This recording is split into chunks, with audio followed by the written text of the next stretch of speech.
those regimes that claim nowadays to apply Islam in its pure form are utterly modern creations.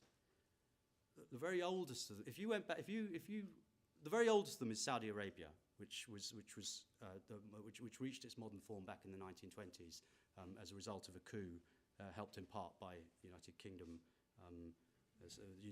support for the Saudi ruling family. But if you went back 40 years, if you went back to 1970, that was the only country in the world that even purported to apply the perfect Shari'a on earth. There were no other countries. Then, in 1973, a young army officer, fresh-faced young army officer who'd recently taken power in a coup, decided to outflank his religious opponents by introducing certain cherry-picked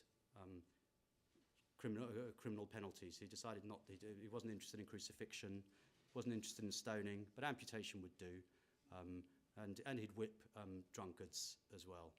And the name of that officer was Muammar Gaddafi, who wasn't a particularly religious man, but he was a man who knew the uses of religion when it was convenient. Then in the later 1970s, you had another military man, General Zia-ul-Haq, who took power in another coup in Pakistan. And he also introduced a number of criminal penalties, again, which some of them were drawn from the Quran, others were drawn from the Hadiths. Crucifixion wasn't mentioned. And then, of course, we had the Iranian Revolution in 1979. 1979 is a bit of a crucial year because you have the penalties introduced in Pakistan, you have the Iranian Revolution, and a year later you have the first modern stoning in history in Iran, which is then followed very quickly by several others. And, of course, you've got the Soviet invasion of Afghanistan and all that kicked off in 1979, because by the 1980s, that was feeding radicalization around the Muslim world. And by the 1990s, you had several countries, Somalia, Sudan. Well, Sudan started earlier, but 1980s and 1990s, Sudan, Somalia, Nigeria, Afghanistan, when the Taliban took over, all begin to introduce these terribly harsh penalties. But